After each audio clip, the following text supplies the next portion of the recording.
my own experience as someone who was in a primary school which was day and boarding. And personally, I was in day, but used to really admire those that were in boarding school because as we were going back home, for them, they were running around with their uniforms. And for me, it was something it was a dream come true. Joining boarding, I went in boarding school, I think in P3, then again in P5. But the experience still, there was a lot of chiboko, there was a lot of disagreements with your friends. That's when relationships were formed. It's when we got to really know what relationships were all about. For me, my experience with boarding school, it was sort of like bittersweet kind of like experience, and I found myself loving the experience because first and foremost, as a day scholar, were caned. They cane you for late coming. But and then after that the gate man canes you, then the class teacher canes you, then you have to clean the class. And for me, I was like, I remember I cried to my mom, I want to go to boarding because I did not want to clean the class, I did not want the canes. And it's so amazing that like we have different perspective of something that is so familiar. And obviously there were like maybe cow, like times where there was no food, there were times where there was no my body is also not easy. And meeting different people, I believe my relationship skills, my communication skills were really built off of having relationships with my friends at school, whereby your enemies, frenemies, you all of these other things that we used to have. And it was an amazing journey, and an amazing experience. It was an amazing experience, and still not an amazing experience at the same time. And we are all happy to be in the experience that we are. So we are co-hosting with also a very amazing gentleman. He's a youth leader and founder of I Am Future. I was stalking I Am Future on Instagram recently, and I love what was happening. And yes, welcome, Mr. Ian Mwonge. Thank you so much. Hello, everybody. Hope you are all doing good. This is a very interesting, what should I call it, topic. Yes. After, after hearing what some of us have to say, it's really, really interesting. So, yeah, I don't know if I'm to speak now, my experience. Otherwise, you could keep on telling us, Miss Kobusinge. Okay, the question was, how can one's childhood experiences shape their adulthood? In your own opinion, as a youth leader, and who's someone who's experienced with working with youth, how do you see that different youth talk about their childhood experiences forming who they are as young adults? Well, my is that as a young man, they are really very interesting. One of the most amazing things that I won't even call it amazing, but the thing that really affected me, I'll say, has a lot to do with family. For me, that was the big part that kind of affected me. I grew up with a single mom, and my father was alive, my father was well, my father was fine, but never part of my life, never part of our lives. So because of that, I missed out on a lot of things. Knowing what a man knows, how a man loves a wife, his children, and even being trained, training us to be men, we missed that. So it so much affected me, and it so much affected me, and the results of that are being seen in my adult life now. I am married, not yet a father. I'm a leader in society, but at the end of the day, the man in me still struggles. I don't know if you guys get what I'm saying. Yeah. The man in me struggles because one of the things that my wife struggled with is to let her woman. For example, I wanted to do everything myself, my own. Yes. Why? Because we were told to do everything ourselves because our father wasn't there. What our father had to do, some of the things that our father had to do for us, we ended up doing it ourselves. And in fact, it became worse when I traveled abroad to study university. I stayed by myself a very long time, almost 5 years. And it kind of created a man that is very independent, you know? Yes. So sometimes I struggle, my wife struggles to take the independent, independent. And the fact that and even in my, youth work or ministry or organization that I run, even in my work, yes, I've struggled to be codependent. I've struggled to live a life where I end on, because sometimes I don't even ask her. And women, you love being asked. Can you help me do this? And then you'll do it. But for me, even if it's making myself, if it's making a meal, I'll end up doing it myself. I'll rush in the kitchen, do something, cook something for myself, and cook something maybe for her, cover it, or maybe put it in the fridge or microwave or something like that. And then she comes back and be excited to make a meal for us. You know what I mean? Yes. And then she finds that maybe even what I made, she doesn't even like it. But it all comes back from the time when I was young, Yeah. So yeah, it for me, not having a father and living by myself, I was and single sex schools. Only tested mixed schools when I went to HSC. I only tested when I went to HSC. And I was saying that I was in single schools right from primary one. And I only went to mixed school when I was in HSC. And even at HSC, because at HSC you're an adult. At HSC, I really, really, really struggled.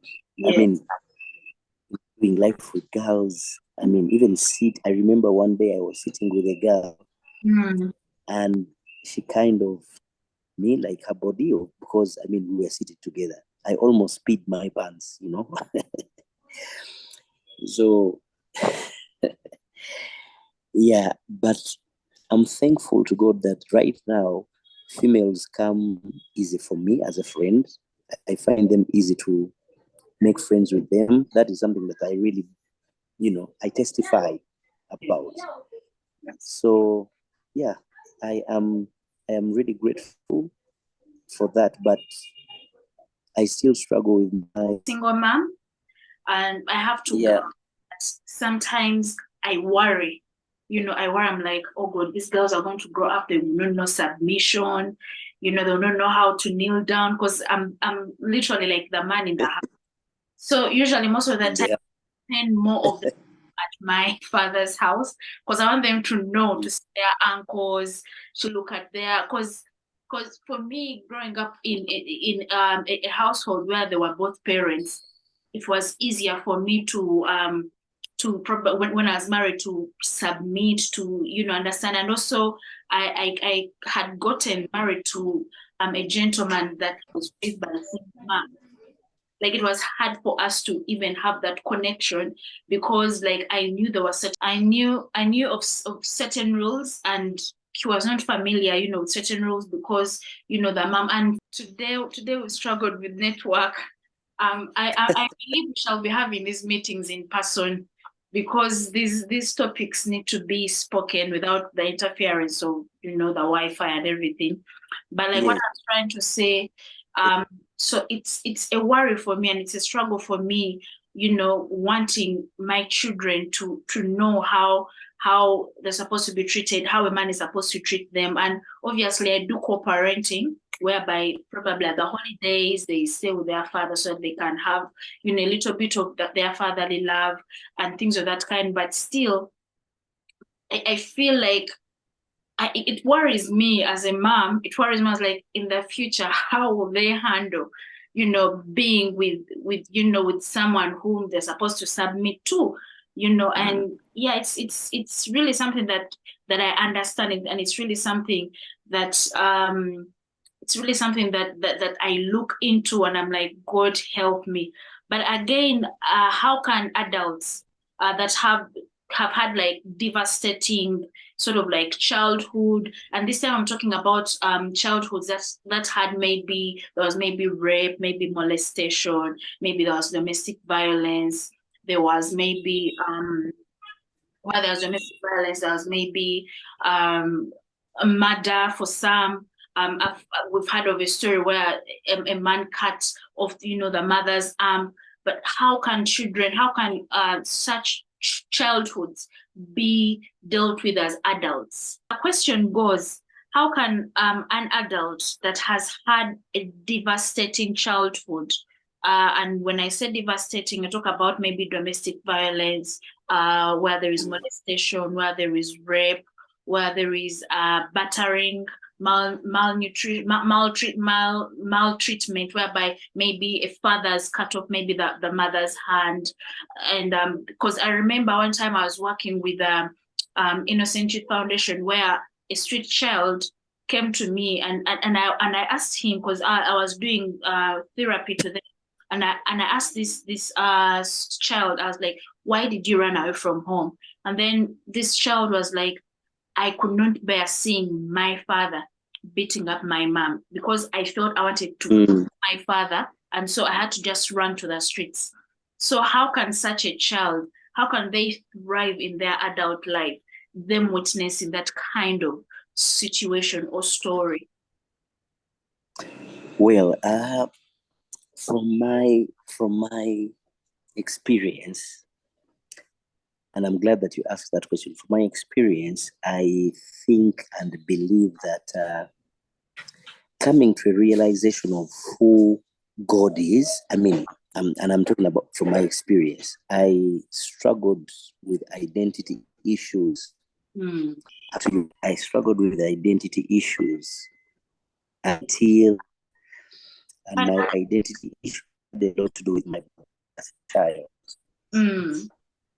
But not until I came to realize that, okay, I have tried, but I've failed. In fact, there was a time I was so much struggling with as a kid. I wanted people to notice me. Even as a young adult, I wanted people to notice me. But I think no one was noticing me enough.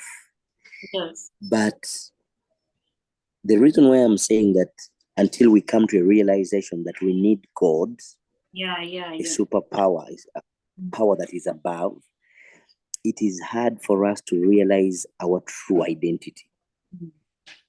So our histories and our backgrounds paint different pictures for us, because you're treated not so well, you're battered, you're, like you said, all those things that happen for as a child to you, they paint a certain identity of who you are that is not real.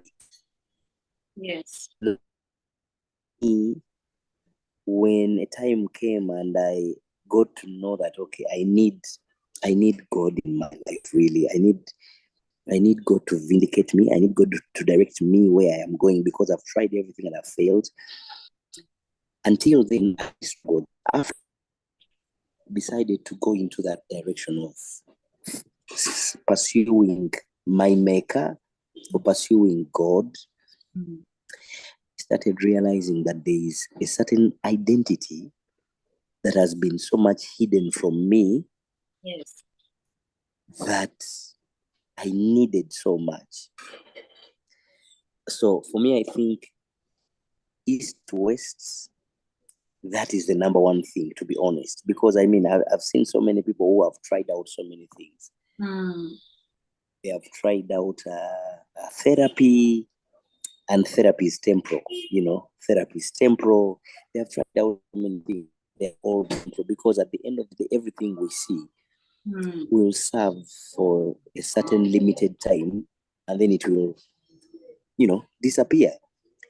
So for me, I think getting to know your true identity, getting the child to know their true identity, helping the child, helping the adults, because now we're talking that when you're an adult, how can you run away? How can you escape the traps that, the enemy had, used to hold you as a child? So for me, I believe that is the number one thing.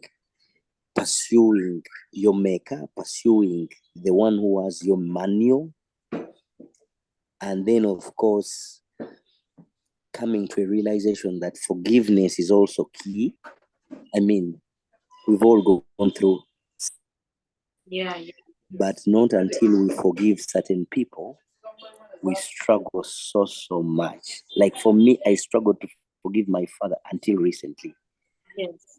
But the time before I came to terms with him were really, really terrible. I struggled with him. I could not listen to him. We could not sit together and have a conversation. It was terrible. It was terrible. And even other friends that treated me not well, other relatives that didn't treat me well, and situations that I got myself into, or even forgiving myself, because when we are into those situations, we end up doing crazy or making crazy decisions, some of which we regret for a very, very, very long time. But you have to come to a place where you forgive yourself, forgive those who have hurt you, and then and then try it out, having forgiven people. Yeah. So those are some of the is come out of that situation. Actually, you've talked about something that is a very keynote for me. I usually tell people this a lot, and I think it's forgiveness.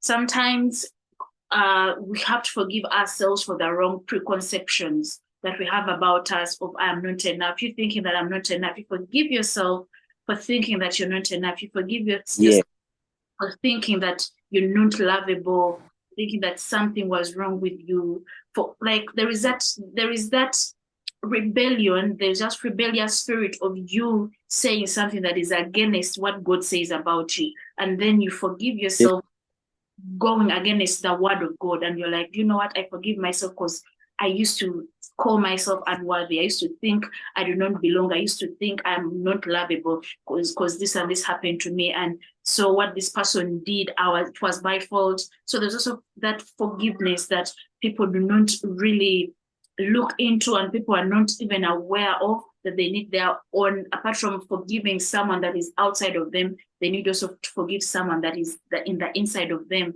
that person that was always blaming them, that person that was always shutting them down, that person that was always calling them all these sorts of things that are contrary to what God says about them. So I also really advocate for that self-forgiveness, and also for the forgiveness of others. But before sometimes you forgive even another person, first sit and look within yourself, and you ask yourself, what have I been speaking about myself that is wrong? Yeah. And okay, I've been saying I'm unworthy of love.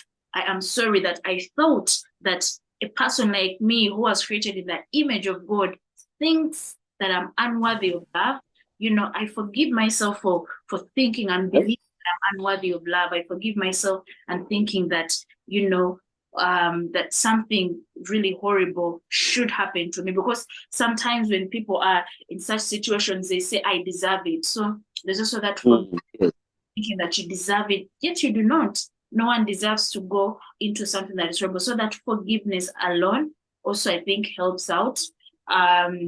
So when you talked of being rooted in, because I mean everything, our like how someone says, if you want healing, go back home. Like our home is in God.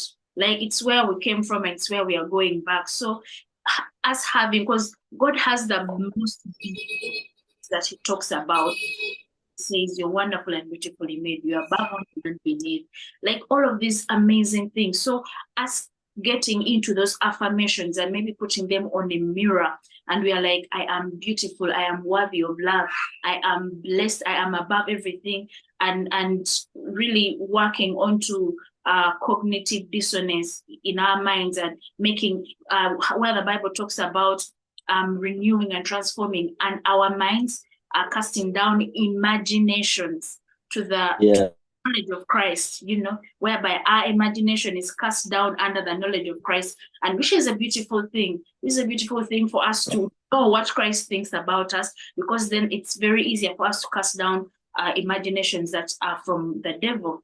Yes. I'm trying to ask Immaculate to unmute, but I think as she's organizing herself, let's dive into the next engagement. Let me try one more time.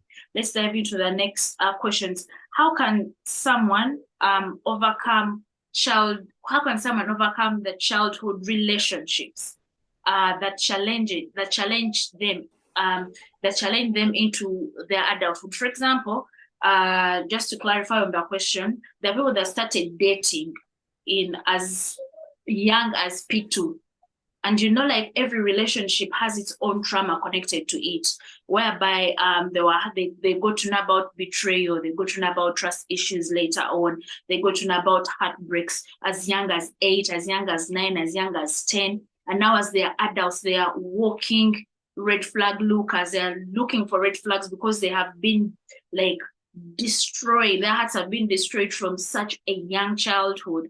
And now that they want to settle with people, they cannot form really amazing relationships. How can someone overcome?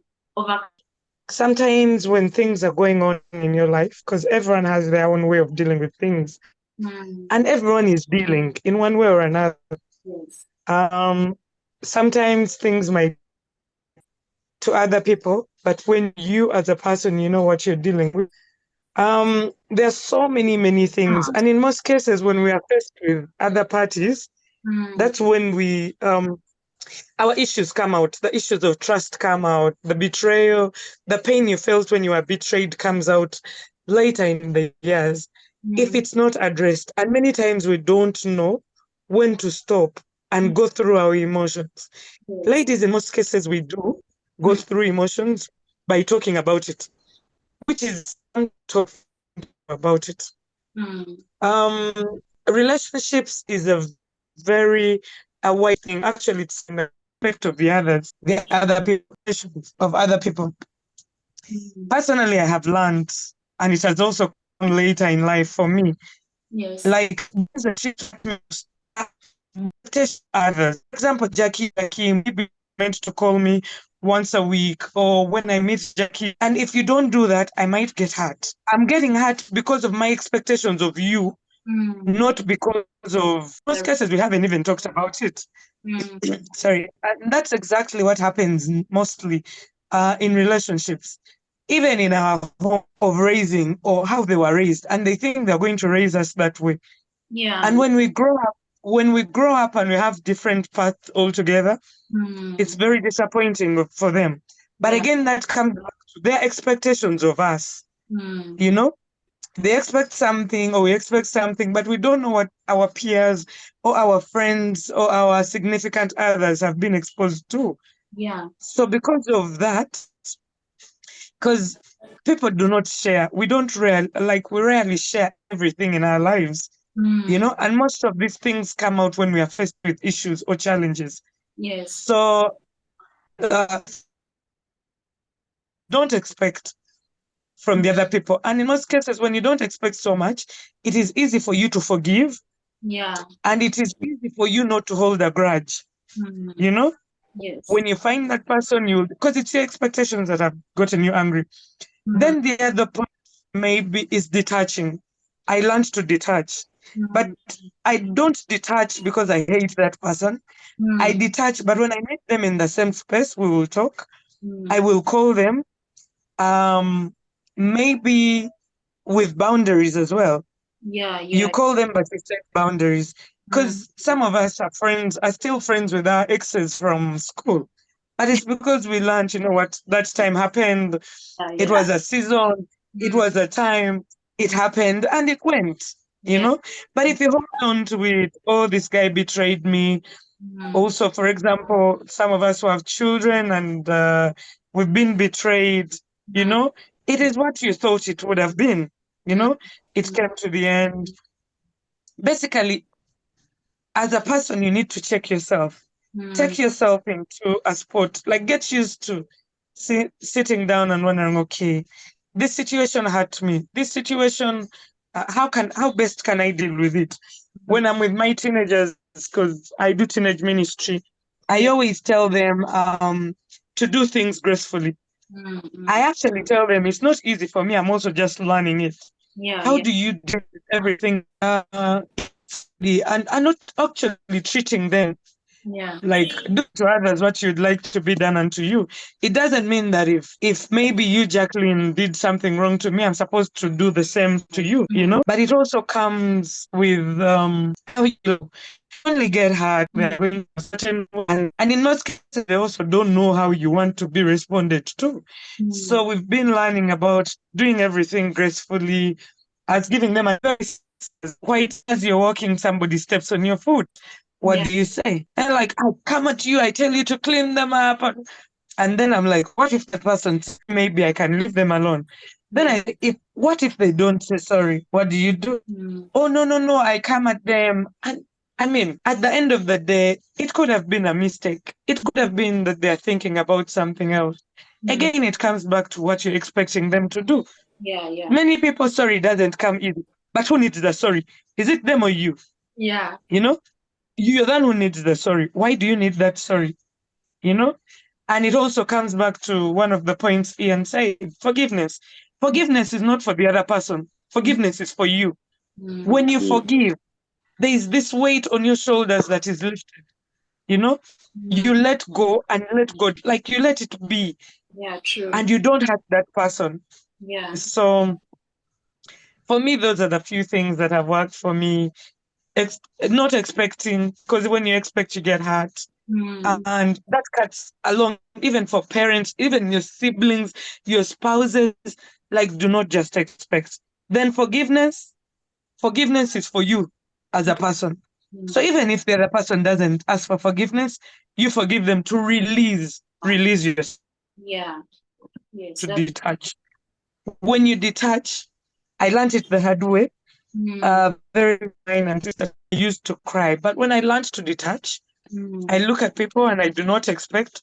When they come, we say hi, we jazz, we talk. And to let go, child and child, also to try and understand. We try and understand them and their backgrounds, because we can't go far, but they've also gone through. Yeah. You don't know the dynamics of our parents, how our parents were raised. Yeah. And they're also raising us based on what they have at that time, coupled with how they were raised. Yeah. My mom was very, very tough, extremely tough. And me being the only girl, I always thought this woman does not like me. I always used to think maybe she just picked me from hospital and she doesn't really like me. Yeah. But then when I started, when I told my grandmom, I found out that my grandfather was really tough. It was a military school in there, like a military family, in their homes. So it was a really, then I started also cutting her some slack, like that is the way she was raised. That is the best way she knew how.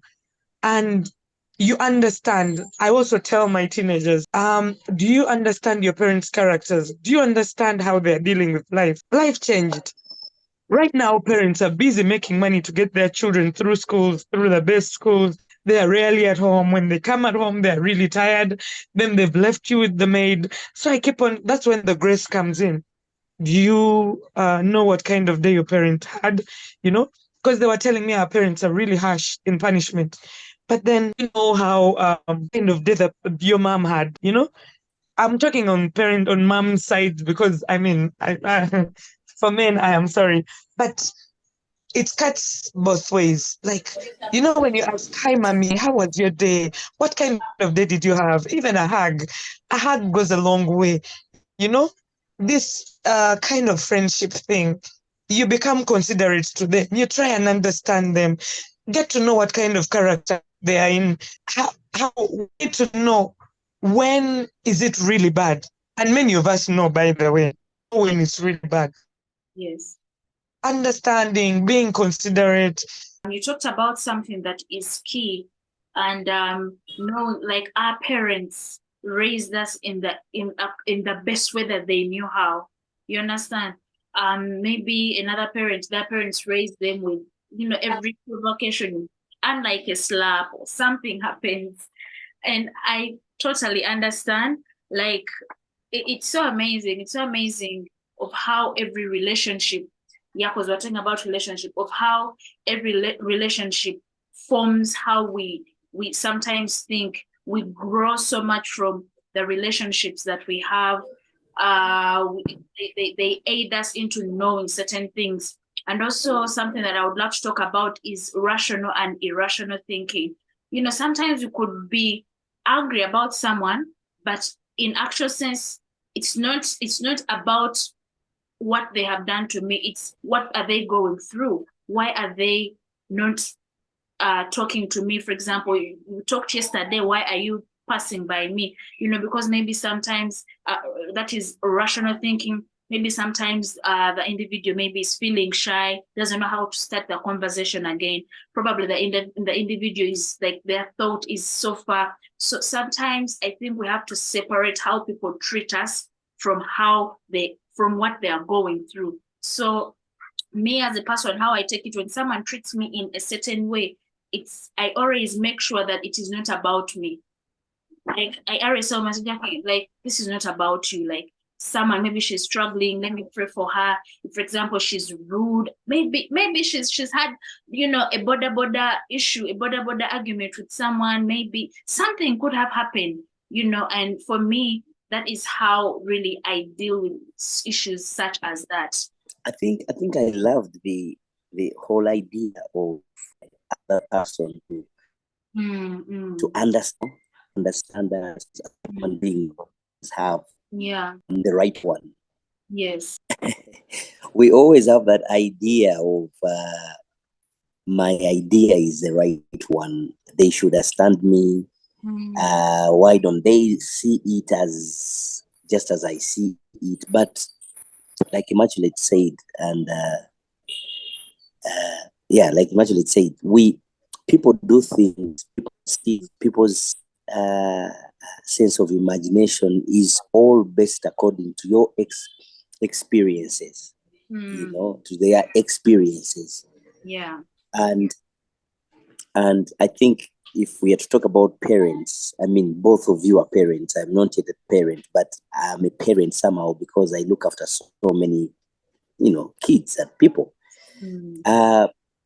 We do give the best we have. The best is what we give. And I mean, there is one who will look at us and say, we are not the best parents. Yeah. But from our point of view, we are doing our best, So we ought to always, even when things have happened already, like say, for example, you had a relationship you had way back in the years. Like I had relationships girls here and there. But I noticed that some of them did whatever they did because of where they're coming from, you know. Yes. Remember, many years back, there was this lady, very materialistic. Yes. And I kept on wondering, why are they materialistic? But the truth is that they had never seen these things, you know. So every they saw something, they wanted to get it. It's about things, because for them it was a dream. It was a dream. Whereas me, not everything was the dream, because I mean, I'll say I'm privileged that through certain kind of experiences of, you know, exposures and all that. So yeah, we need to approach life with that at the back of our mind. We should know that people are going to react, people are going to act, people are going to behave according to how, and going to major points. But I also, at the same time, someone talked about experiences. I mean, expectations. I would say expectations, it is very healthy not to have over expectations. Very healthy. But at the same time, we need to communicate our expectations. By the way, you get what I'm saying? We need to communicate because I mean, Jacqueline, if we meet and I have expectations that I have not communicated to you, and we keep on meeting and we keep on being friends, I'm going to get disappointed because I'm not getting what I expect. But you don't even know what I expect. You get it? So we communicate of communications, you know. Is key, I can pardon? I'm saying communication is key in every relationship. Yes. We can say maybe verbally communicate the thing, the expectation, or like say, for example, if Immaculate he called me and said, "Hey Ian, can we have a meet at the catch up?" So smartly, and she's so casual. We may not say it, but do you think how are you going to be dressed? Maybe, you know, because I noticed it was dressed, you know, in this. Is it casual or is it, you know, whatever? So that it's not offensive, but at the same time, it is warm enough. So meeting expectations, I mean, communicating expectation is key. And now, when I get to know the expectation, then I can say yes or no. Then the other thing we need to do is teach ourselves that word no. Yes. Most of the time, and you know, most of the time, a person no. Most of the time is often better off than a person who's always saying yes. To be honest. Yes. So, if for example, both of you, you need not to just, you know, buy into whatever they ask for. You know, even when we start dating, you know, we don't need to say yes all the time. Even kind of in whatever it is, we need to start using the word no, because when you say, the more you use the word no, you give yourself an opportunity and a chance to sit back and date yourself and think about yourself, and you know. Yes, that's true.